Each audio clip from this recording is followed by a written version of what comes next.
That's Hey, it's funny. both 4th of July. It's post America's birthday. Here we are, everybody. What's going on, Nick? How are you, sir? Good, man. What's going on?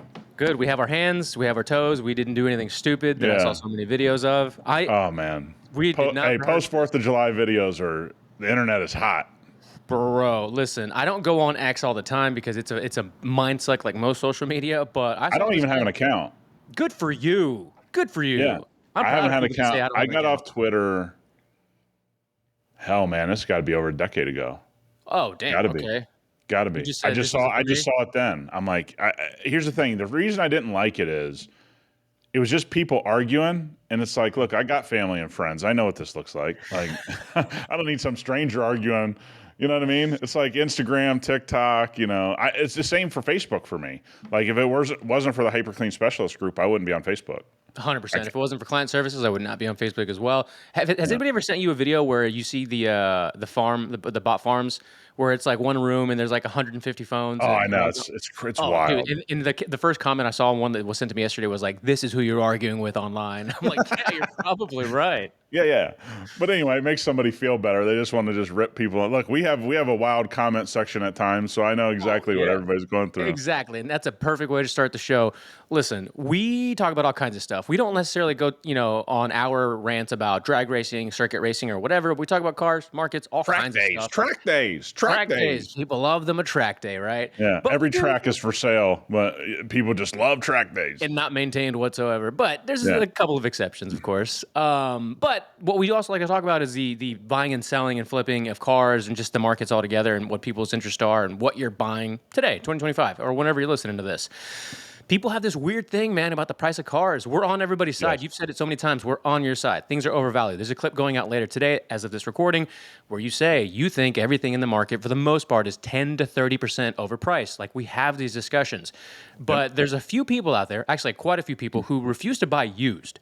So if you're just buying new and you're going to finance whatever the dealership is telling you you're going to finance, and you go along with that, that seems to be getting us deeper and deeper into the trouble that we're in right now. Yeah, we had somebody, talking on the comment section, and we bring these up because it's an excellent comment. Yeah. It's his money and he wants to make a point, and it was very respectful. So anytime we bring up comments, guys, I don't want you to see it as negative. No. This is what gets conversation started. If you're really running a podcast right, to me, you use the comment section as a conversation starter that maybe can leak into the podcast. A lot of people don't look at the comment section, so therefore they're not really valuing, I think, the people listening to them. That's my opinion. Yeah, on occasion So- we want to dunk on you, which is fun. Occasionally, sometimes, you know, that's a occasionally. very small percentage. So this guy says, "Hey, if I finance a car, I'm not buying used. That just seems silly to me." It's his money. The response that I have here on the podcast is a response I'd tell any of you. It's your money. You need to spend your money, finance your money, pay cash, lease. That's all your money. You need to spend it the way you want. I don't think we can say that enough because everybody thinks we're trying to tell people what to do. We're not. It's your money. But for all of you that complain about price and you're driving a 2025 that's overpriced, and you're also over here with your buddies complaining about price, you're the problem, dog. You're the enabler. You're allowing the drug dealer to get over on you. That's what's happening. Yeah. Okay? So you're part of the problem. Again, spend your money the way you want. But we have in the car business, everybody likes to blame two individuals: dealers and manufacturers. Cool. We're on your side.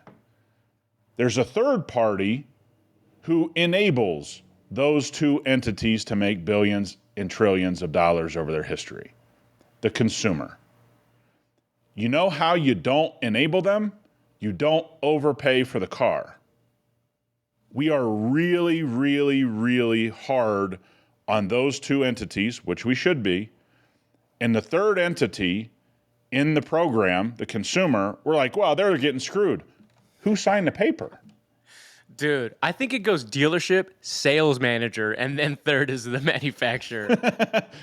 I disagree. My list would That's be, how I think the people go. That's my bad. Let me rephrase that. yeah. That's how I think yeah. What's your list on? well, the real list is all the devious stuff starts at the manufacturer. All right. The dealer then gets involved in these insurance and finance scams. Then you have the consumer who, some reason, keeps signing the documents. I know.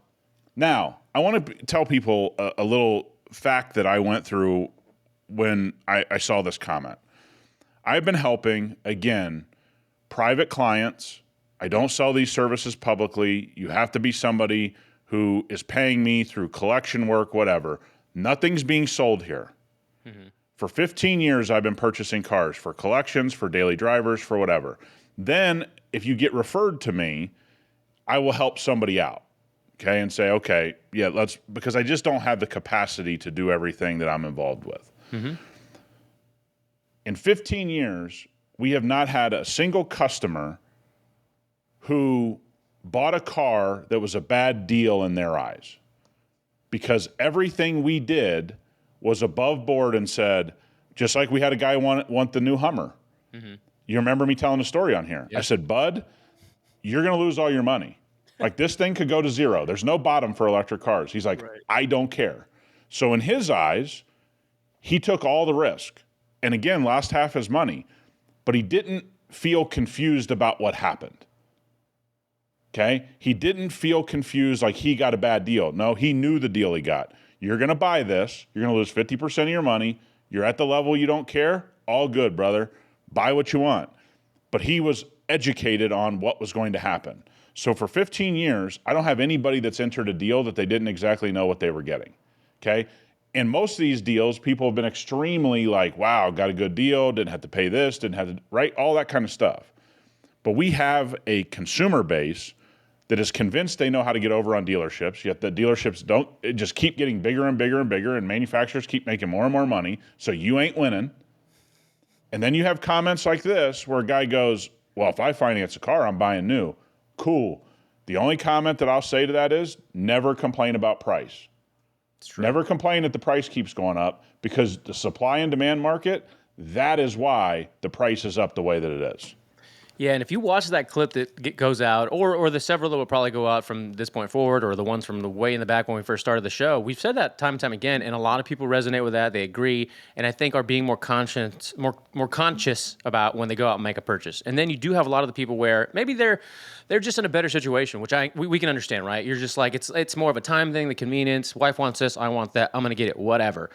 I think those are just two completely different audiences who might be interested in these conversations, but they're like, they hear us say that and they're like, fuck that, I'm just going to finance whatever I want. Like, okay, there are some people that just don't care about the price.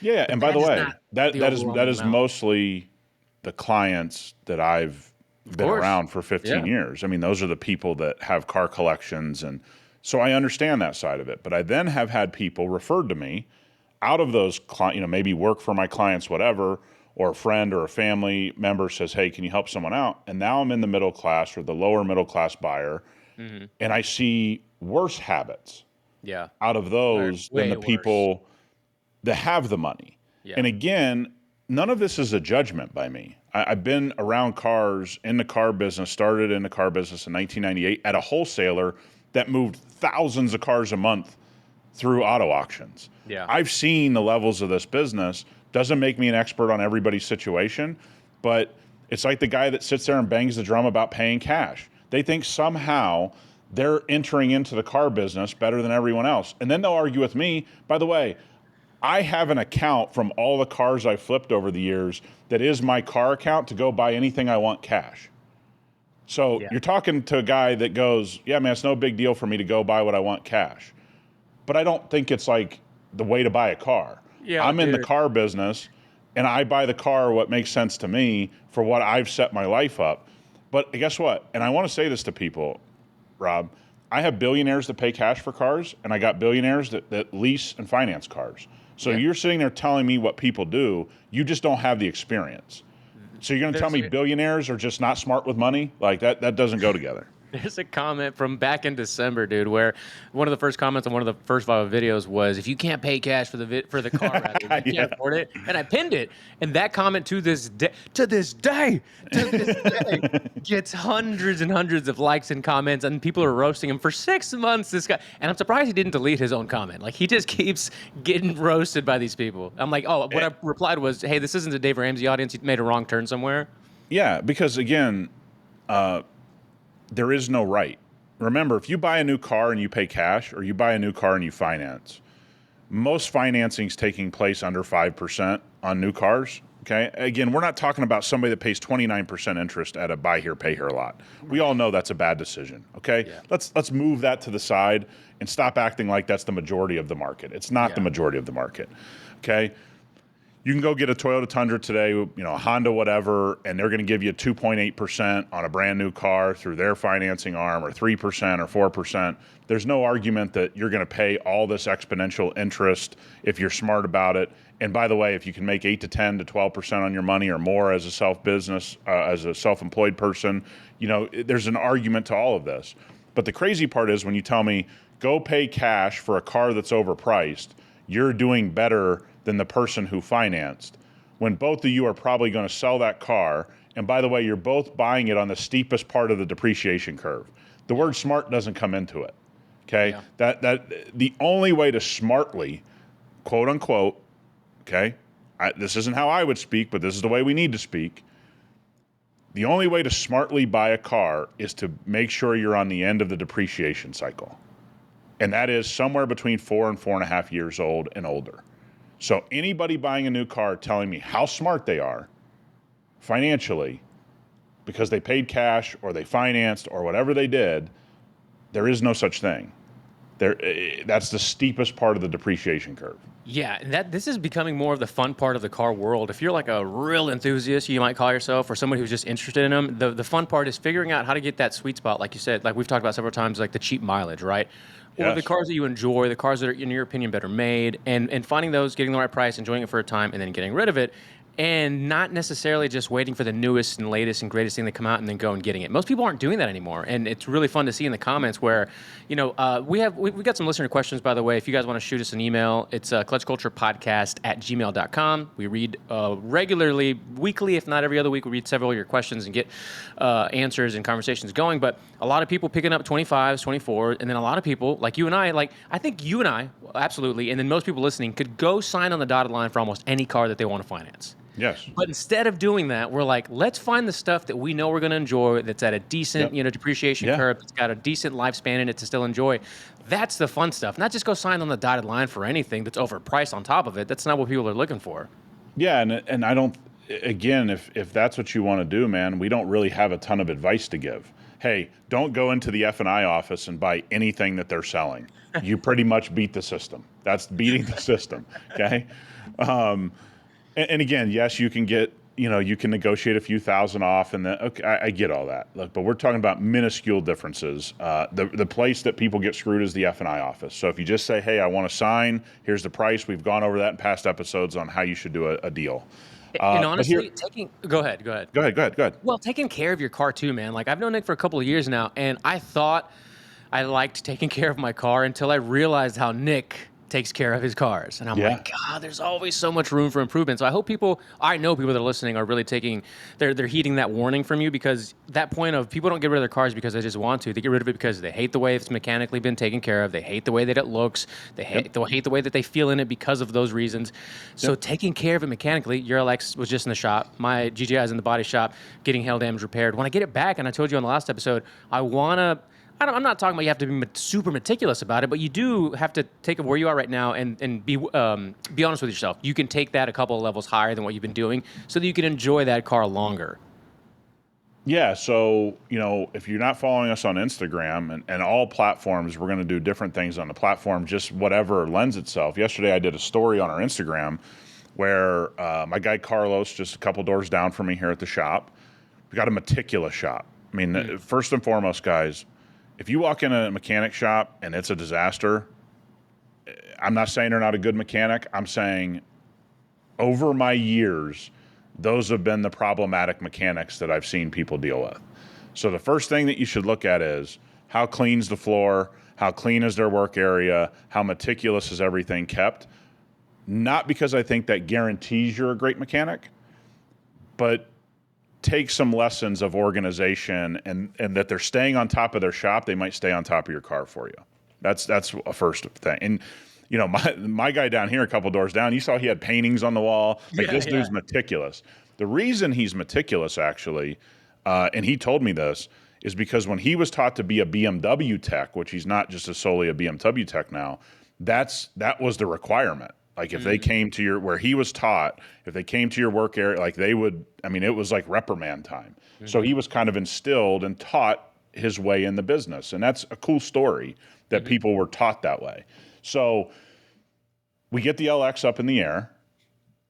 I don't have to change the transmission fluid, but I don't have record that it was changed. Right. Okay. So when I say meticulous, that's what I mean. And when we lift it up in the air and I show everybody how clean the underside is, how it's been so well maintained. By the way, this was a rust belt vehicle. That's wild. Okay. The reason it's wild and the reason people shy away from it is the right reason, because you don't know how to assess it. When I got the pictures of the undercarriage, I go, oh. Then I looked at the condition of the interior. I go, these people cared. I knew they probably had changed the transmission fluid, but the fact was I didn't have record of it. So I went ahead and told him, hey, I'm getting ready to go down to Phoenix to do some work on it. I want the oil changed. I want the transmission fluid changed, and I want you to check the diff. And I go, if you're even questionable on the diff, change it. That is the meticulous behavior that I get it, man. A lot of us, and I got out of there. I had to do a battery thing on my other Lexus because it was time. You know, you walk out of there, it's not anything to have a $600, $700, $800 day. I understand that, but this is a car I love. This is something that I wanted to own. Whether I own it the next 10 years, it doesn't matter to me. I want this car to live on. And I want it to live on if it's with me or if it's with the next person. And that's just my ethos. And you see how I take care of the interior and the exterior. That goes without saying. And that is the part I really want to instill on this podcast. It's like, dude, the way to win in the car business is to take care of your stuff. Absolutely. So when I get the GTI back, I had the hood resprayed as well. Like I just needed it, right? And I know you've talked about, in case you've done your own damage to a panel or a part of the car, Nick's like, hey, if you did it, you might have to go get it resprayed, and it just is what it is. You got to live with that mistake, right? I didn't make this mistake. It's just something that needed to be resprayed. For those that have projects out there or have messed it up or have polished or for whatever reason, any advice on, hey, this was freshly resprayed. How do I take care of this immediately so I don't run into that again? Yeah, so you need to find out from your body shop how they cure the paint, okay? So there's some paint. Look, almost everybody should be baking their paint at this point and using modern systems, but I don't want to say that across the board because I've seen some pretty gnarly stuff. You can do anything you want to it immediately if it's a modern baked-on paint. Okay. If it's something that's got a cure over 30, 60, 90 days, just talk to your body shop. They're usually pretty honest with you, and then follow their recommendation. But if they tell you that it's modern and they baked it, you can do stuff immediately. But I'll tell you this, for everybody who wants to feel better about themselves, the first car I ever burnt paint on was a Ferrari. Oh, God. So, it wasn't yours, obviously, huh? Yeah, Ferrari Testarossa, matter of fact. Oof. Had a rotary polisher, young, working at I was working for the wholesaler, but he bought everything, whatever was a deal that he could go make money on it, flipping it back into the auction. That's what he did. So I have a DeWalt polisher, a wool pad, right on the edge, and the coolest thing about that guy, everyone hated him except for me and my buddy who loved this guy. His name was Dan. He ended up going to federal jail. He did some title stuff, but he treated us great. Okay? It was cool. He was one of the boys. Yeah, he was fine with me. He paid me well. I burn it, and he goes, we got a body shop. And just kept walking. That's awesome. He's like, it was just like he knew. And I want people to feel comfortable. Look, man, if you're going to start doing stuff on your car, whether it's the stuff I know about or stuff mechanically, you're always going to make a mistake. Yeah. Okay. You're always going to do something you wish you didn't do. You're always going to, make some type of error. And I think it's really hard to get instilled in people, especially newbies starting in part of my business. It's like mistakes are part of it, man. Yeah. Like it just is part of it, and you just got to live with it. And you just got to say, live and learn. I won't do that again. Before we get into some of the stories, I know you kind of answered it already, but can you PPF it right away? Can you coat it right away if everything's been done? If it's baked on and it's modern and it's a good body shop, yeah, you can PPF it right away. And that matter of fact, that's what you should do. Yeah, for sure. And again, if you want to say like, hey, I want to wait a week, I want to wait, 14 days to make myself feel better. There's no problem in doing that. Just hopefully you don't get a rock chip or whatever. But no, Right. I've actually gone and taken a piece. I had a customer going, this is a while ago, I had a customer that was going to his house in California, and he's like, I want to take this, but we had to respray the front end. So I actually took a piece over to the body shop. It came out of the bake, and I put it right on, and that vehicle never had an issue. Again, I was working with a high quality body shop. You got to realize, just talk to your body shop. These guys will Yeah, be honest with you usually. If you for say, sure. hey, is this baked on? Is it modern? Or does it need to cure? Just follow their direction, and that way you feel better. Well, this is one of those high-level body shops, so I'm either going to come back next week with like high praise, or I'm going to call them out because it's one of those colors. Like it's not just white, red, black; it's white, silver. So it's one of those Yeah. Volkswagen colors they only made for like a year or two. So let's see if it matches. Like if it doesn't match, I'm going to be Hey, laughing color, at it because I'm going to make hey, content about color, it. color match is a wild thing that pisses me off. Like, because I've seen some bad ones, boy. I I've seen know, some bad dude. ones. You ever And here's the gone thing. to? I bought a lot of cars that people at auctions didn't want to buy because they didn't realize they just need to have it resprayed. So there's a Dude, lot of deals like on a mismatched panel. you ever gone somewhere to pick up a car that you were looking at buying, and in pictures it look fine. In person, you're like, Oh "Hey yeah. man, that was definitely resprayed." They're like, "No, no, no, no, this is definitely original." Like, bro, you out of your fucking mind if you think this Yeah. is And then original. here's the thing: you look down, you're like, these are all new clips. Wow, there's a lot of new Exactly. bolts over. Or There's they're not, there's missing. not. Like, why are these Yeah. clips not here? Yeah. Like, I don't dude, know, come just on, like brother. that. God. Yeah, exactly. All right, Oh, all right. so at Mercedes, they just forgot to put the clips in, huh? Okay, yeah, I'm think that happened, dude. Everyone, if you're new to the show, this is the number one automotive related podcast on the planet, the fastest growing podcast that I've ever witnessed, and most of the people listening and watching have ever witnessed. So if you like cars, news, trends, come hang out because that's the best thing we offer you every Monday is a good hang. One of my favorite cars we talked about last week got revealed, the 2026 Mazda CX-5, Nick. People love SUVs, and if they don't love them, they're being forced to because that's usually what we're getting these days from most Yeah, manufacturers. biggest seller. Did you see it by chance yet? No, no, no. Okay. I waited. For those that don't know, I kind of like the things I know Rob is into. I just kind of keep my eyes off so I can be surprised with all of you watching on YouTube or listening out there. Please tell me when you watch this, when you see this, I'm going to pull it up for you. Give me the first thing that you think this looks like that isn't a Mazda.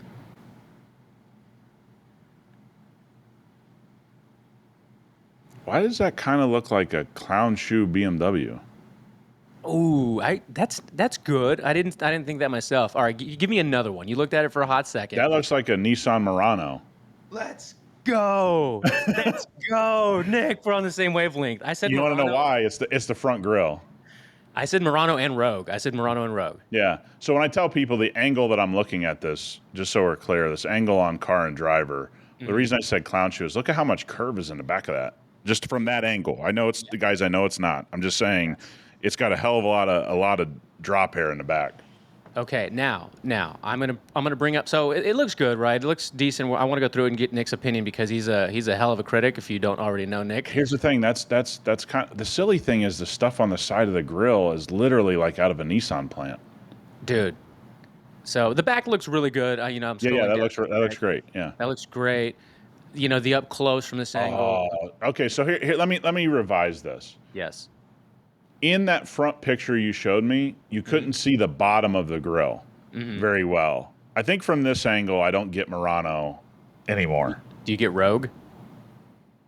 I'm not going to be as harsh as you here. Oh, okay. Well, I'm not. all right. I'm gonna have to leave you on that island. But I see what you're saying. Like whoa, that's a big screen. Boy, Oh oh yeah, boy. we'll come back to that because what I also have pulled up for you right here is boom, the 2025 Nissan Rogue. Oh The yeah, you might. lights.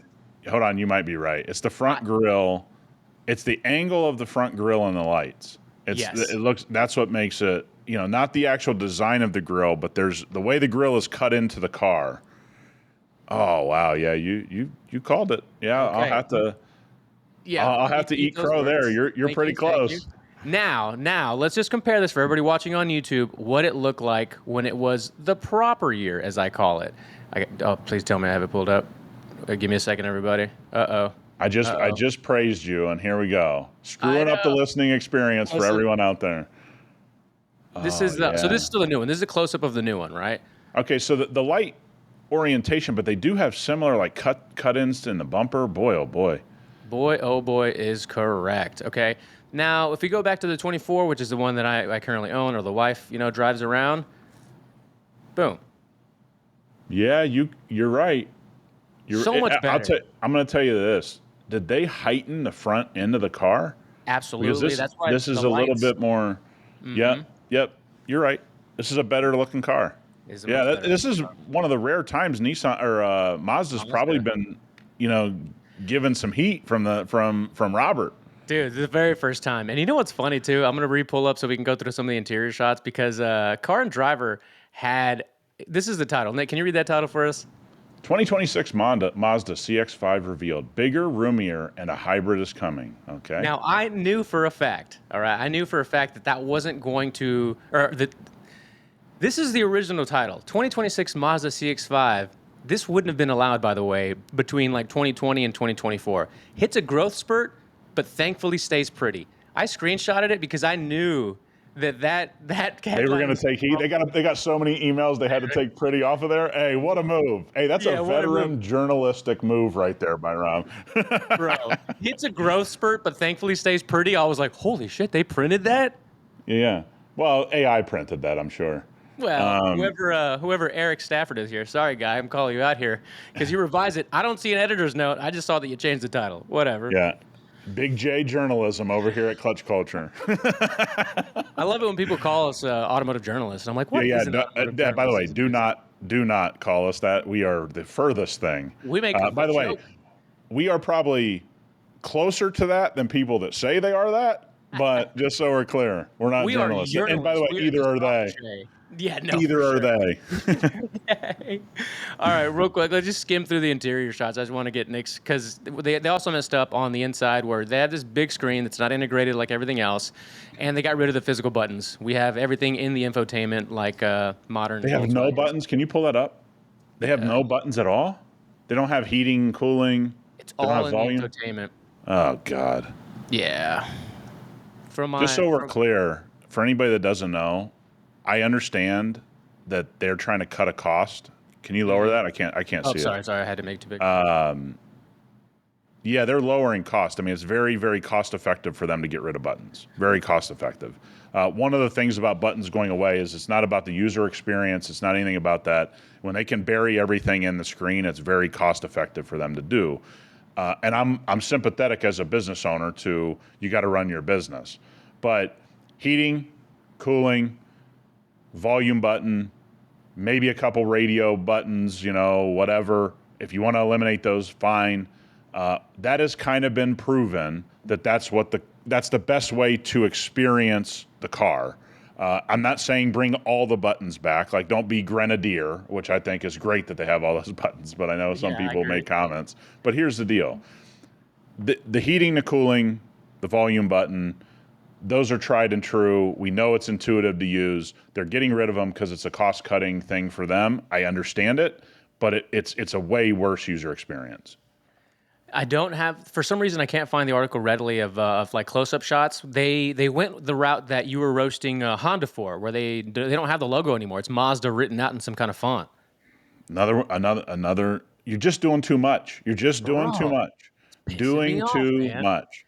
Pissing It's a me great off. logo. It's a logo everyone knows. It's nice. It's clean.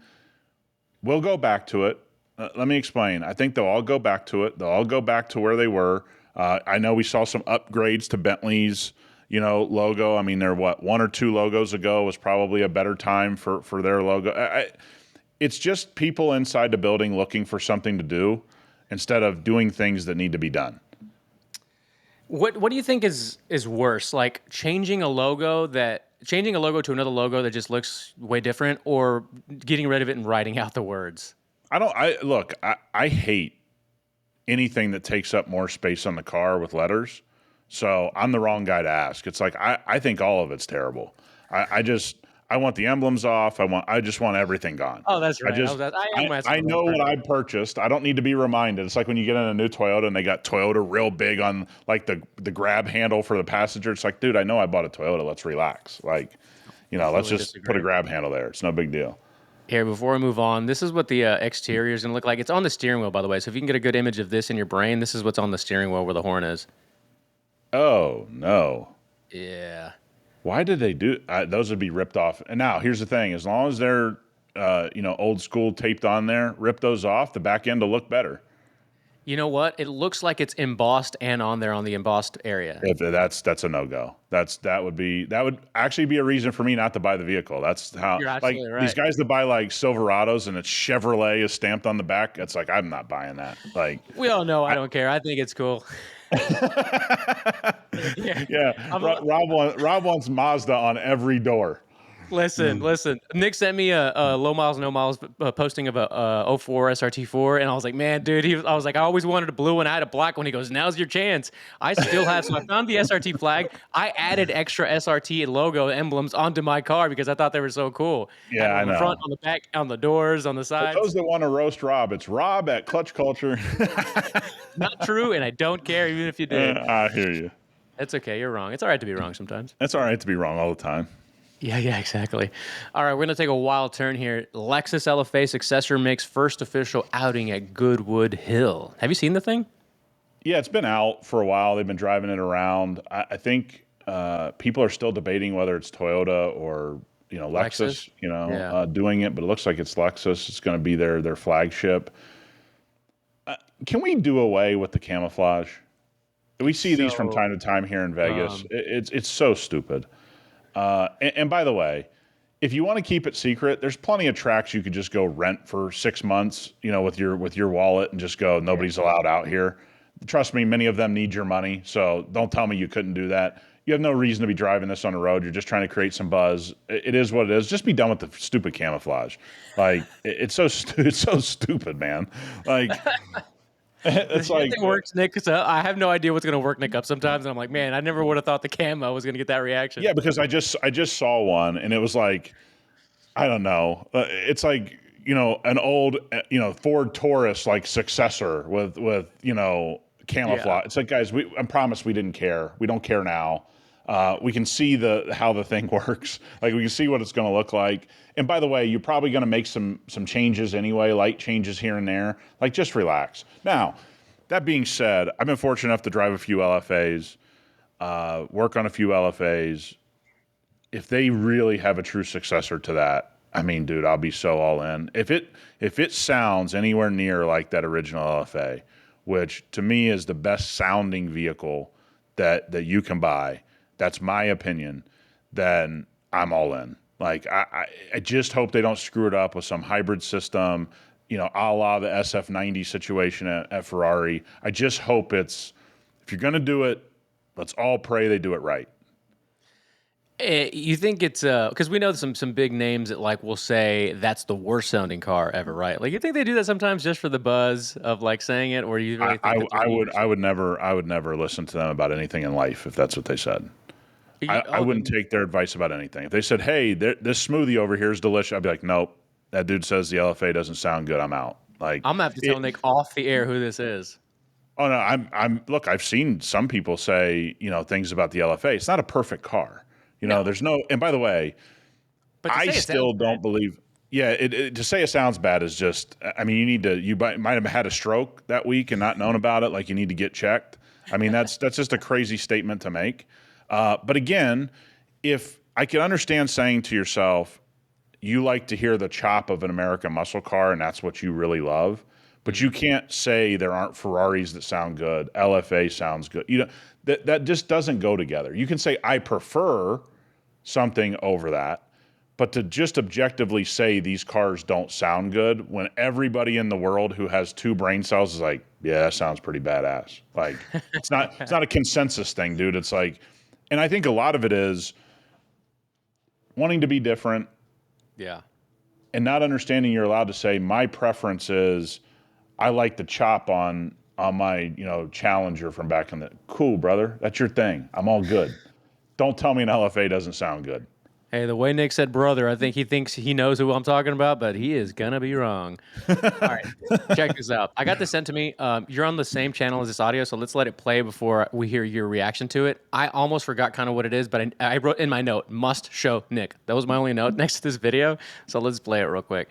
Again, it's about Toyota is about as much as I remember of this, but let's be a surprise for everybody. Here we go. Toyota is a nicer car than a BMW because the high-end Toyota is filled with things that make you happy. Nice seats, a good sound system. The BMW is just bragging rights. You should go through life wanting the proverbial high-end Toyota. It's not showing off for others. It's making you happy rather than just trying to put up your peacock feathers to show off to people. Now I remember why that was my note. Again, this guy might not be well, so let's get him checked out, get him to the doctor. If one thing I can tell everybody, the Japanese car brands have never done interiors better than anybody almost. I mean, hell, they're not even doing interiors better than Genesis. It's true. So saying that is just, hey, man, if you're saying it's a better buy for somebody that wants to keep it or somebody that needs reliability, all good. To say it's nicer seat, like, come on, man. You're out of your depth and you're talking about things you don't know about, which is the whole problem. It looked like he was a finance bro. Was that accurate? You're probably right. I believe, yeah. Yeah. Or it was on a self-help type of show, so who knows, honestly. Yeah, you don't know what you're talking about. Like you're just out of your element, and you think it's okay to talk about things you don't know about, and that's all good. That's the internet. Like I get it. And all these self-help losers and financial gurus that don't have money. Like, let me tell you something, man. Nobody's going to give you the secrets. Okay, nobody's going to give you the secrets of becoming a millionaire. And if somebody says that, you totally missed the mark of why to tell somebody to buy a Toyota. And let me give people the data points. For all you guys that say buy a Toyota and keep it forever, people keep Subarus and Volvos longer than they keep Toyotas. Okay? So you're lying to yourself. You're lying in the reason to overpay for a Toyota. I'm not saying some people don't, but a larger percentage of people, and over the entire brand, Subaru and Volvo, first-time owners, keep them longer by almost a year and a half, 2 years in some cases, over a Toyota. So even as a finance bro, he doesn't know what he's talking about. And I knew that when he said the seats are nicer. Come on, man. You're clueless. Thank you to the listener that sent that to me. I'm sorry I didn't remember your username, but I'm so glad we were able to witness that on the podcast. Yeah, I mean, that's Big J journalism here at the Clutch Culture Podcast. There you go. That's how we do it. That's how we do it. That's the secret right there. That's the secret to the Clutch Culture Podcast is Big J journalism. Is that we have no journalistic ideology. But more integrity. Ironic, isn't it? Oh, 100%. We never took a race suit and didn't, we never took a helmet somebody, paid $5,000 for and said, we don't get paid. We don't get paid. The amount of times I've already been asked, which by the way, Nick, what should we say? Because I've got a lot of people ask, like, what's the secret to this quick, fast, tremendous growth that you guys have seen? And I literally give them an answer. Yeah, exactly. I give them the answer that I don't think they think I'm gatekeeping again from them. I'm like, dude, I'm going to be honest with you. It's volume. It's hundreds and hundreds of volume of videos of what we're saying, and then have what you're saying be good. And that's subjective, of course. I think the internet has taken and allowed everybody to speak, which is the great thing about the internet. Sure. The problem is many people that are speaking have never been in the car business. Mm-hmm. You have, guys that have only dealt with the press corps of car companies. They're not in the car business. They're just around the car business. They're going and driving cars on the track, which you're never going to do. Largely driving cars that you're never going to buy.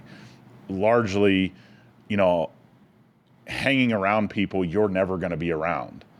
Right? And there's a disconnect to all of that, which is really what started this podcast. Is there was literally one podcast episode that I couldn't get out of my mind that was one of the most egregious podcasts in the history of the world that it was allowed to exist. And it's still up, by the way. And also starting to put two and two together that many people talking about the car business never made a single dollar in the car business. So what do they actually know? Because I got news for you, man. You guys hear me talk on a podcast. You hear Rob talk on a podcast. You hear us talk privately. We very rarely talk about things we don't know about, even when it's a private conversation. Mm-hmm. I'm a very stay in your lane guy. I do not have 50 subjects that I'm going to be able to talk and I can hold a conversation with you, obviously, if we're just sharing opinions about the world events or whatever. But that's not what I do all day. This is what I've done all day for a long time, and people have trusted me as a service provider, as somebody buying and selling cars, servicing cars and the things that I do, lining them up with other service providers that are good at what they do. and then picking the brains of those great people that are great at what they do and saying, hey, what's going on in your world, whatever. Guys, I don't think there's any secret except this is authentic. Yeah. And, I think a lot of you are sick of knowing people are getting first-class flights and first-class meals at resorts they can't afford, and they don't disclose it to you. Because that's what's happening. If you think somebody's flying to Italy to drive a Ferrari, and they would be able to do that on their own dime, that ain't happening. They don't have that kind of money. Okay? No way And Ferrari they wouldn't call them. That's the facts. And I can say this out loud because we've heard from so many people. The people that work in the press part of the car business for these auto manufacturers, they think they're buying good press by doing this. Yeah. Yet the people that are being paid go, I'm not being paid. Well, the people cutting the check think they're buying good press. Right. Man, it's funny how that works, isn't it? It's funny, the person cutting the check, when you're having a drink or you're talking to them offline, they're like, hell yeah, we are.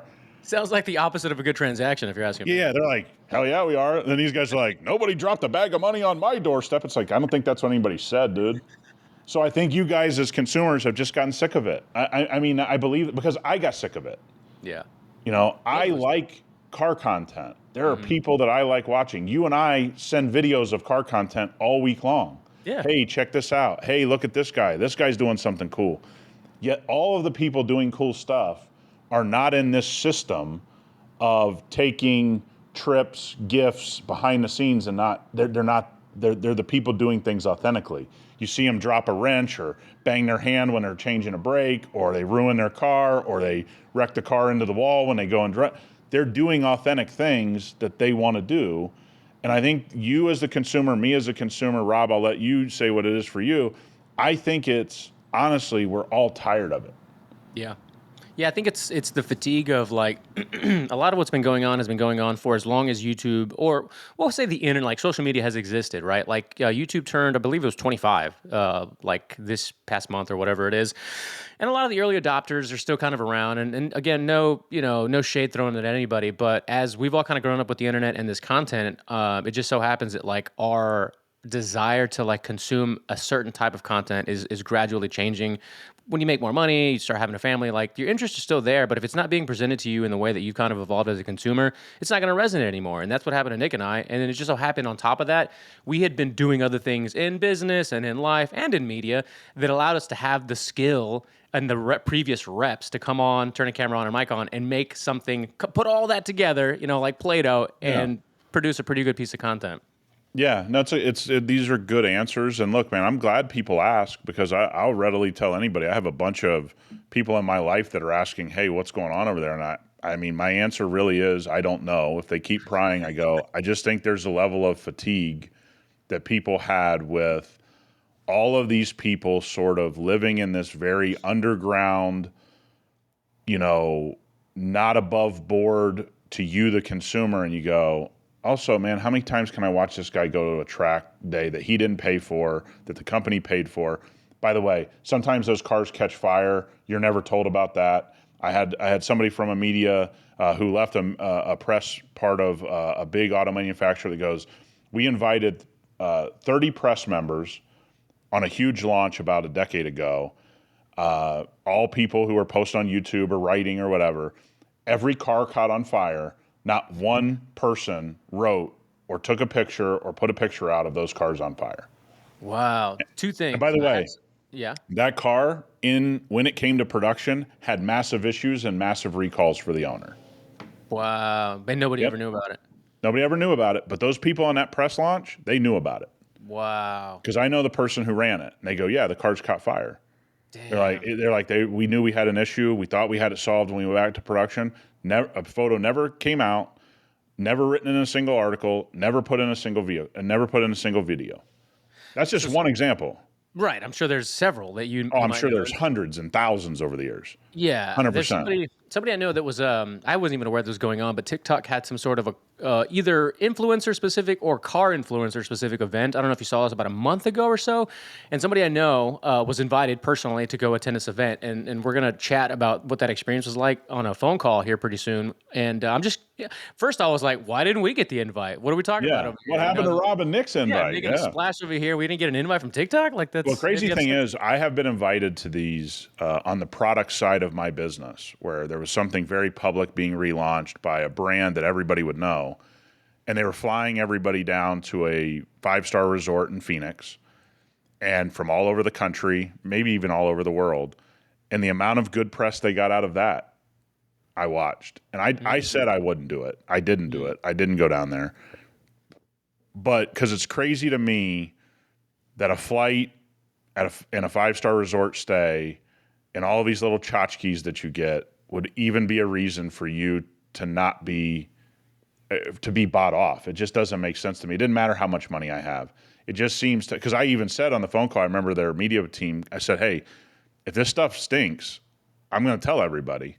Like, you realize you're inviting me and I have a reputation in my business that I take seriously. And there was a lot of stuttering on the other side of the phone. Of course. A lot of stuttering. Put the fear in Yeah. them. I'm like, because here's the deal. I know your brand for a lot of years, and I'm telling you, I don't think you got everything fixed. Plus, I had some inside knowledge with some people that were working there. Like, yeah, this is not fixed. And I go, I'm not going. I would have paid for my hotel if I did go. I would have done all of that. Now, again, I have nothing wrong with the system, nothing, because I know it exists. Right. And Okay? how it works. And I know how it works. The problem I have is many of you for decades now, especially if you've been watching car content for decades, have not been clued in on the game. And I think that's the unfair part. Not that it exists. I have no problem with it existing. The problem I have is it's not being disclosed.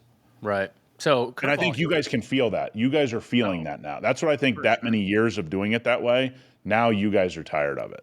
Yeah, and now you have an opportunity to be a little bit more outspoken because if you mention it to us in an email or in a DM somewhere, Nick and I are probably going to bring it up and talk about it. Yeah, because it's fun. Yeah, of course. We're going to create some of the enemies that, might be friends later, but they're not going to like us right now because no one else is talking about some of this stuff. Curveball for you, dude. I just found out about this evening or yesterday evening. Randy Couture, you mentioned a car blowing up or something, right? Do you know any details on that? I've worked out at his gym. This was years ago. I've run into Randy quite a bit in the circles that I'm in. It looks like everything's going to be fine. As the words in the text that I'm getting, got in a pretty serious accident. Was trying to, he's kind of been a motorsport guy in his private life for a long time. I wish him nothing but the best. Because I think you look at this and look, I think there was another crash on the internet. What was the big racetrack crash everyone was sharing this week? I apologize to people. I didn't watch it. No, I'm not 100% sure. But anyway, there's some stuff that can get pretty gnarly and pretty ugly, and we hope he's going to be doing all right. But the texts I've gotten so far, I'll be in a pretty big gym tonight, so I'm sure people will be talking about it. So I'll get a better report tonight. Yeah, so hope everything's going well with Randy, one of the legends. All right, look, before we get into some listener questions, I have a list. Last week we did a list of winners and losers. Going back to the SUV conversation, we got the top 10 best-selling luxury vehicles. All right, people love luxury vehicles also, don't they? They love when we talk about luxury vehicles in the comment section. I would never pay for that. Do you want to take a guess of what the 10 and 1 was? So what, they're all decent sales or whatever, but whoever was 10 brand-wise, and who do you think was 1 brand-wise? Well, 1's got to be Lexus. Absolutely. 10? 10 has got to be Maserati. They weren't even on the list. No. Okay, so I was right. They didn't even make the list. I pulled up the worst. While I'm pulling it up, make Audi? another guess. Yes, you got it. Nailed it. Yeah. Ding, ding, ding. Yeah. Oh, yeah. 22,000 units sold of the Q5. Yeah, that makes sense. It's ripe for that grill. Just that screams like Chevy Trailblazer. Equinox. Yeah, Equinox. That's not okay. That's not who they are historically. So it's no wonder that this is not doing well. So that was number 10 with the Q5, 22,914 units sold. Coming in at number 9, the Escalade. I thought this was going to be way more because I see a ton of these in Texas. Yeah, you're in a little bit of a different position. We see a lot of them. I just saw another of the new EV. Boy, oh boy. That thing is monstrous. Yeah, they're for big. so little space. I mean, I mean, that thing sits high, has a tall roof. I mean, you Bad would think you'd be combo. able to fit 200 people in that thing looking at it from the outside. 24,000 units of this one sold. We got coming in at number 8, the Lexus TX. Yeah, This I got a one, family member that just got yeah, one of these. They love it. really. Yeah, So yeah, they love it. 25,000 units of those. The grill, I mean, Lexus is always kind of like, their grills really have to grow on me for some reason. Yeah, look, this is a part of, and this is for all of us. It doesn't matter what car you're talking about. If the design language on the front end doesn't speak to you, it's pretty hard to love the vehicle. Yeah. Because Agreed. that's the forward-facing thing. But yeah, they need some help in the grill department. There's no doubt. Number 7, the Buick Envision. This one coming in at 28,000 units sold. This one's up. We've talked about this in the past, where Buick kind of silently is just doing its own thing. We were comparing Yeah. it to Mazda, where it's just doing all the right things. Now look, is this the one they're building in China? I'm not sure. Didn't mention that in the review. I don't know. Of it. One of them, but no, Buick has done. I mean, the resurgence of Buick, the way they look in person, the people that buy them love them, which keeps them buying a second and third one here of recent years, last decade or so. So yeah, man. I mean, I think we're playing loose and fast with the word luxury, but Yeah, no joke, because that looks like a Hyundai Kona front end right there. yeah, good call. Good That call. looks terrible. Hey, Rob is on fire with the lookalikes today. Hey, dude, that's my middle name. Like, I always do that, dude, for everything. Yeah. 28,000 Oh, units. I've sold had on this that one. burger. It's like Wendy's. It's like, no, Rob, it's not. We're not at Wendy's. Wow, shots fired. Yeah, Talk about fast X3. food. Oh God, that front. Dude, this is hideous. I'm sorry, BMW lovers out there, fanboys like Nick. I mean, not No, fanboys, but like Nick. no. You're talking about a different era. Different era. 29,000 units. That is just the worst kidney grill. Do we still call it a kidney grill? Because that looks like a lung grill. I call it or a pig nose. That's a The pig quad nose grill right there. Yeah, the Those pig are nose Ambox grill in of the front. BMW. Yeah, Brutal. no, it's Number terrible. 5, the Mercedes GLC. Ugh, I mean, what do we say about this? Is it because you Terrible. want to say It's dated? terrible. You It's want to say terrible. dated, but also like, what is this? I'm shocked, and I've said this. Mercedes and BMW, on the luxury brand side of things, they have gotten people to buy these smaller SUVs, and I still don't understand it. I don't get it. I mean, good for them. Hope for if you own one, you love it. Like I'm not saying it's like I don't know, man. It just does not speak to me. At that point, I'm just gonna go get a used big body Benz. Dude, for sure. Remember, what was it? Was it the GLK, the more boxy one? Oh yeah, that thing was terrible. It looked better than anything in these smaller versions since then, but like it was kind of your just cheapo depot kind of, and every high school cheap girl wanted one of plastic, those. cheap everything. Yeah. We've always told you, in the luxury, if you can't go on to the high part of the luxury brand, do not buy luxury because you're not getting all the things of luxury. It's just not happening. Absolutely not. Coming in number 4, the GLE, Benz wise, a little bit better. This I looks actually better. like this one. Yes. Especially when you get into like the AMG and you get into, but look at all of that chrome trim. Terrible. Got to black that shit out. Yeah, you got it. Yep. That'd be coming right to my shop first day. Number 3, the X5, better because of the overall look of it, but still the grill is just like the grill. But here's the thing: the grill. The bigger the BMWs get, the more that the grill blends in. It doesn't take over the whole face. Absolutely. So X5s look a lot better than what we saw before. That thing is woof. And people they're starting to hate on these gray colors because everybody's doing it and been doing it for a while. I still love this color. I think it looks great. Yeah, it looks great. Number 2, the Lexus NX. This is the one I was thinking about a couple weeks back that I couldn't remember. Dude, I just sent a picture. I got to put it on Instagram. I'll put it on Instagram on Monday. Okay. I saw somebody with a Lexus NX. Their license plate said $1 million. Good for that guy. He's proud of that NX. I was like, damn, we got different things we'd buy with $1 million. I can tell you that. Dude, 38,000 units of that sold, and then Nick already nailed it with the number 1 being the RX. This one's pretty cool looking. It kind of has like a Toucan Sam Hood looking kind of thing appearance. Yep. But still kind of cool. 52,000 units. The RX is, and what this shows you on the luxury side of things is you didn't even get into Q8. You didn't get into X7.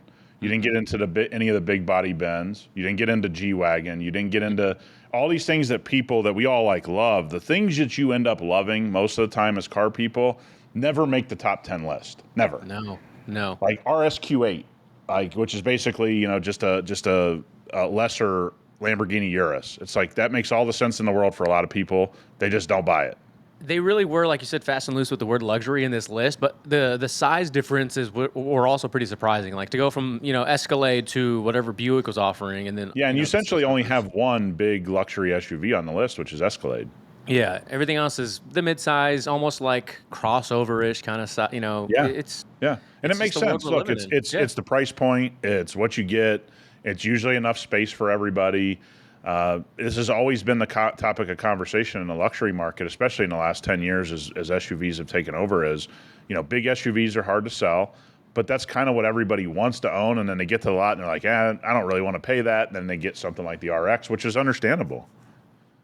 All right, we're going to get into some listener questions. I don't know how many. We might just do one or two, but this one is right up Nick's alley. We've talked about these subjects a couple of times, but Phil wrote in and said, I'm stuck between a 2020 plus G-Wagon, new Lexus GX, or an Ineos. Any thoughts or suggestions? Lots of question Well, marks and one of the exclamation one of these points. things is not like the other, right? Please expand. So I got if a you, follow up on that, by the way, too, real quick, if yeah, you want to know. yeah. I asked, are there any considerations for the car, right? Daily driver in Boston, just relocated from Miami, currently driving a 22 911 and will not survive the winter here. Not the only other consideration is resale. G-Wagon that's already depreciated is going to hold its value pretty well. Actually surprising to people if they haven't been in the G-Wagon market. They hold their values extremely well, Really? especially if he's talking about if he can get a 2020, 2021. It's going to be hard for me with this list in particular. I love the G-Wagon. I just always love the G-Wagon. It's just what it is. I like those square, boxy like type of things that sit a little bit taller. So to me, the GX is not like the Eneos and the wagon, right? The Eneos and the wagon are giving you a total different experience. We call them vertical windshield type of experiences, right? Because if you've never driven a vertical windshield vehicle, it's a different experience. And so, again, if you're saying to yourself, hey, man, I just want to buy the new GX, then I think GX is your only thing here. If it were me, I would be inclined to buy the G-Wagon on the list you gave us. That's what I would buy personally. I mean, how crazy to go from Miami to Boston. So I'd be interested in Yeah. what made that transition happen and then having to get rid of All I the can ever 911. say is, man, I hope they paid you a lot of money because Dude, I know, it'd be right? That tough for me to leave relocation Miami package Beach. better be huge. The check you're Yeah, getting better be huge. yeah. But how about this? What if you were going to add your own spice to it? Out of these three that he mentioned, what else would you include into a list if you're going to give up your 911 for a daily like these? Within Cayenne the same. Turbo. Oh, that's a good Cayenne one. Yeah, Turbo would that's a be good one. probably the thing that would be the logical progression there. I don't think you have many in my mind that I'd be thinking of in that list. I'd probably be looking at. I'd be looking for the G63 AMG used. The sound it makes, the experience. Look, everybody's gonna be like, it's terrible on gas. Yeah, you don't really care about that. I don't That's think not Phil that cares about the buyer. gas on Yeah, this. but Cayenne Turbo would be the logical thing to put in here. Again, you could put something like RSQ8 to stay in the used Urus. I Could was gonna probably say be you had to on use this yours. list. But man, I wonder what the price difference would be between a used Well, look, G-Wagon. if you get a G63, you're going to be paying a pretty penny. Look, you got things like X5M. It's a good Would one be too. something I would really look into because I like the X5M. That is not really talked about a lot. I think it's a great vehicle, so I would be like that. X4M, anything like in that kind of mid-sized. Yeah, but I on this list, it's G-Wagon or bust. All right, there you go, Phil. There's the answer, Nick. What about a CTS-V or a Cadillac V? Yeah, but the problem is he's still going to have the problem in Boston. Basically, I mean he's gaining more space, but it would still be still troublesome in the snow. You'd still have some Yeah. problems there. Can you imagine a Cadillac Or V? look, that if you're really asking AMG wagon, let's go. Yeah, right. I saw one on the road. My wife also loves hatches and wagons too, and I was like, "Oh, look at that!" She's like, "Oh, that's gonna make for a good conversation for the podcast." But I just totally remembered last minute that we saw Yeah, that. I don't see him ever, man. Like I have. never, That was the first one I had seen maybe in a couple of years on the road. never. I mean, unless you're in a neighborhood where there happens to be one, and that Yeah. person just drives by your house all the time. It doesn't seem like we all see them very often. All right, let's do one more here. Let's see. Kyle writes, just bought a 2025 GTI. Love this car so far. I say this was, oh, I'm sorry. I have to skip down here. I say this because I was quite intimidated. That's another thing, dude. That might be a whole nother segment we do. People's intimidation factor, going back to being the young in age of car buying and not of age itself. They get anxiety going to a dealership. They Sure. get And by anxiety the way, talking to I understand it. I yeah. do. So we hear you, man. Got intimidated going to the dealership to buy a new car here in Toronto. Pushy salesman, add-ons, conditional financing. However, wasn't his experience at this particular dealership. They seemed really inclined to just get him into the car that he wanted, test drive it, and show him around, so on and so forth. Two things. Do you think this is a direction from just Volkswagen, a bit more likable and approachable because they seem to be struggling a bit on sales? All I've heard are horror stories from friends that review Honda dealerships, Toyota, Hyundai, which we talked about some of those in the past. What are your thoughts when it comes to the Yeah. buying experience for newbies? So buying experience is going to come down to who's running the dealership. And this is something I can tell you we have in spades just here in Vegas. There's a Mercedes dealership here that was always famous for, they had the top trained tech in the world at one point. He became the service manager there. He was the most certified Mercedes person in all of Mercedes-Benz globally. Okay. I actually became pretty decent friends with him.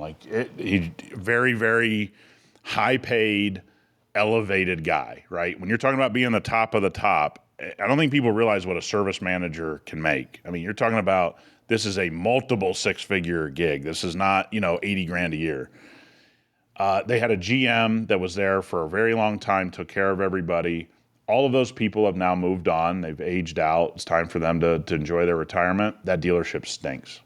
That dealership stinks. And I'm getting all kinds of complaints, and I'm having to step in on behalf of customers, and they can't get simple things. And it is so about who runs the place.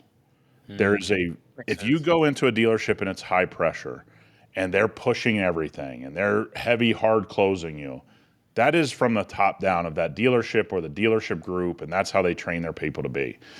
The big misconception is that the brands have a daily idea of what's going on at their dealerships, the manufacturers. They don't. They set the standard of this behavior, but they largely want the hands-off, I didn't know that happened. I don't want to get sued. I didn't know that guy was doing that. So it's a lot about who is running those dealerships. And a great general manager and a great service manager, I don't care what brand they're selling, your experience is just entirely different than a poor GM and a poor service manager. And so that's why when people try to make blanket statements about dealerships, I like to say, first of all, there's a very easy way of learning how to just not even get into the negotiation business. Send an email, I want to buy this car, I want to pay 50 grand. We've said that before.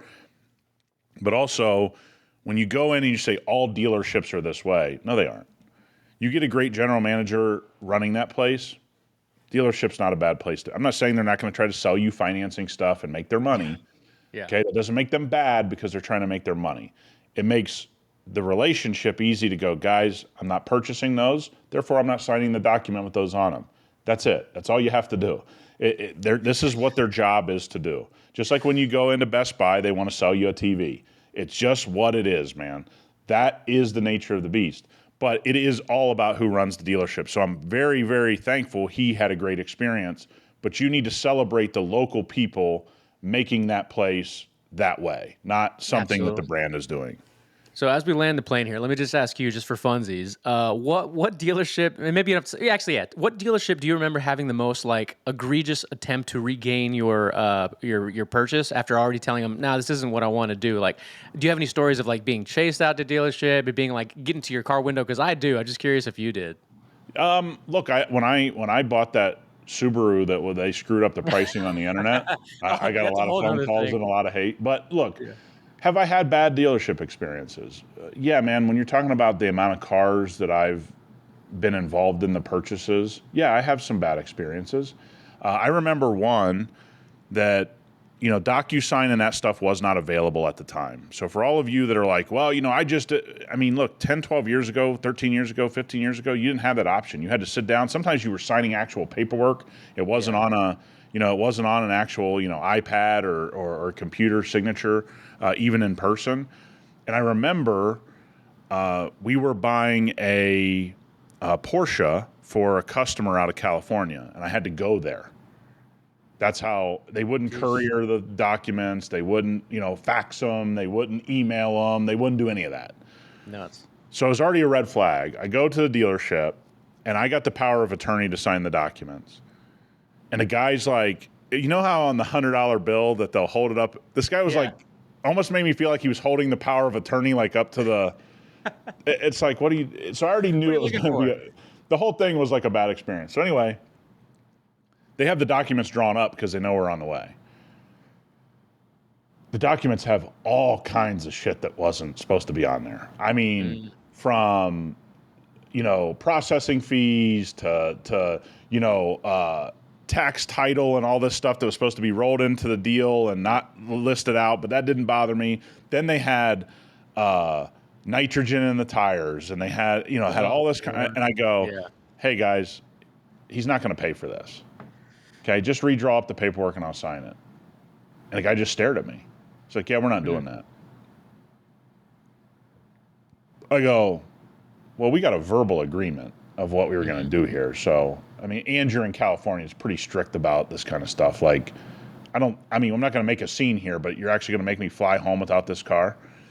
So this was the finance manager. Finance manager pulls the old, I'm going to go get the general manager. Now, here's what he didn't know. I knew who the GM was. Okay. He brings out one of the sales guys who acts like the general manager. Oh, no. So I let this go on for like 10 minutes. And I just randomly keep giving them, I just want to see how long they're going to go on with it.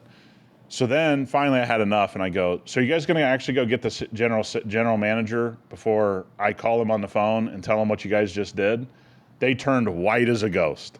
That's awesome. So they go, well, we don't know where he's at. So I pick up the phone. I go, hey, man, I'm down in this office. These guys, they may need to see you. He goes, hey, I'm out to lunch. I'm coming right back. He goes, I'll race back. It's just a couple minutes. So I wait there for like 5 minutes. These guys are just, they look like they're going to throw up. Just look like they're going to. So then he comes walking in. I give him the dap up because I actually know the guy for a lot of years. He just happened to be a new GM player. Worst case scenario. So he goes, what's going on? I said, you guys want to tell him? They go. Make them recount the story. I said, here's the deal. They tried to play that they were the general manager. And, dude, he turned bright red because he's actually a good guy. He goes, come to my office. Man. Come up to the office. This is kind of a hero story for me. He goes, hey, man, I want your customer's business. I know he buys a lot of cars. I'm going to be here for a long time. I'm going to knock a lot of money off this to make this right because I don't really want a scene. I don't want you contacting any, which he knew I wouldn't do anyway. Yeah. I'm like, it's all good, brother. You don't have to do it. He did it.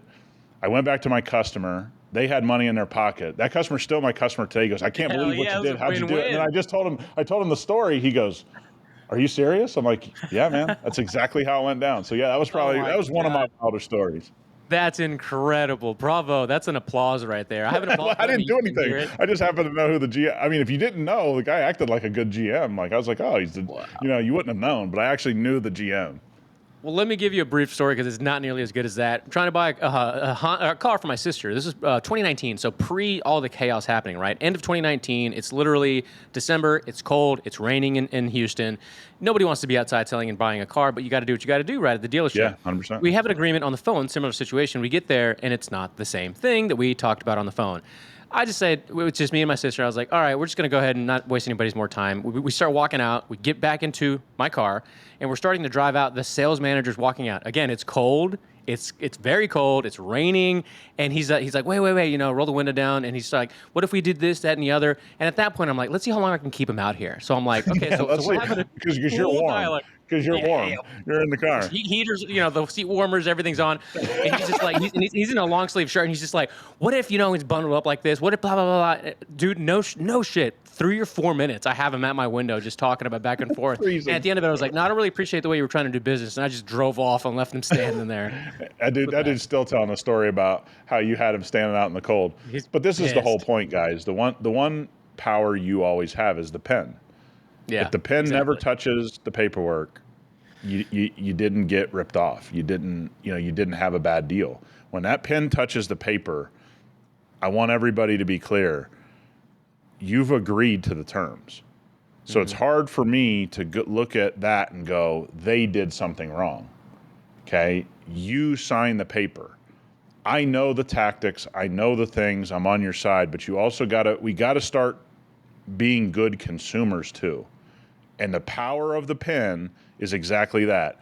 Business deal, home deal, buying your first rental property, buying a car, any of these big decisions, they all take multiple strokes of the pen by you to make the deal.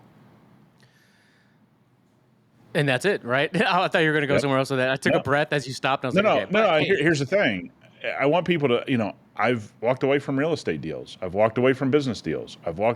I am very comfortable saying to anybody sitting in front of me, this isn't what we discussed, or this isn't the deal that we talked about, or I don't think that these extra things are things I should pay for. I don't ever do this rudely either, guys.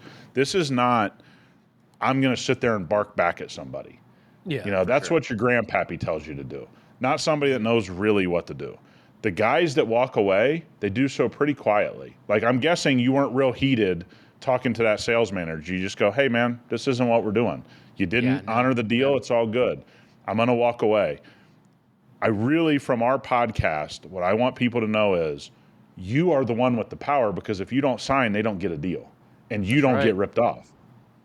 Now imagine so that's what we want people to know. If everybody just said, you know what, let's walk away from this deal, the prices would start to come down, possibly, 1 month. maybe. 1 month. 1 month, the correction would happen. If everybody, you and I we talk about stuff offline. All these protests, and we're not going to go to Walmart on a Tuesday, whatever. You want to change part of the economy? If we all just gave the new car market and used car market and said, we're going to sit it out for a month, oh boy, would you see prices fall.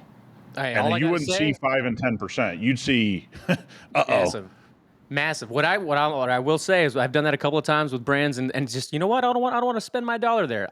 We boycotted Target for a full year, bro. I was like, you know what, Target, really? I've had enough of you and that stupid little spotted dog for a full year. Oh, is that it? Yeah, that is it. Hey, but they changed course. All right, they made some changes that I agreed with in this dome of mine. I can't say I'm a boycott guy. I just go, I don't like going there. I'm not going to do that. Well, I mean, something we'll never boycott is probably Costco, but that's for another episode. Yeah, I do boycott Costco. Bad experience. Good glizzies. Listen, if you guys are interested in watching Nick take care of a really beautiful colored Raptor, that's going to be on HyperClean Store's YouTube channel on Monday. I'm going to be using that same product that he uses on that in that video on the GTI. I want to get it back, which is stack. You're stacking a coating on top of an existing coating, which is very cool. A lot of people don't know that you can do that. You guys, by the way, that Raptor got 65,000 miles in a year. Dude, I heard that. I was like, what does this guy do? Yeah, it's incredible. Like when you sprayed the water on there, I was like, holy shit. Here to San Diego, here to Newport Beach. He handles some business for a client of mine. Fantastic guy, just an all-time guy. And yeah, man, just puts the miles on. Wow, looks great too. Love the color. The condition of it for all those miles are really, really good. Crazy. I mean, wait a minute. It's just because Nick takes care of the car, I'm guessing. Why it looks so good. It's great, man. He does. He's a good dude, man. Doing. Yeah, we're all right at this thing. Whatever your team's doing that's crazy for 1 year, 67,000 miles, and then just one coating and then stack on top of it. That's nuts. Yeah. But that's going to be at the HyperClean Store channel. If you guys haven't left us a review, we have a new review. Well, I'll read it next time, dude. It's great. It's actually, this is a big wig at a company I caught wind, listens to the show. He went back, started listening from episode 1. In my mind, I'm like, God, was episode 1 as good as 35? I hope it is, because he's going back. I want to thank everybody. I mean, I know we're getting a lot of listens from people in the business and all of you out there. Again, I know in the middle of this podcast we talked about it. We have no idea what we're doing. If you guys think this is some well-laid plan, you got the wrong two guys. We're masterminds over here. Meanwhile, we're like Will Ferrell and Megamind. We're just kind of like... we're not, dog. We're not. All right, everybody. We'll see you guys next week. Nick, have a great weekend. All right, guys.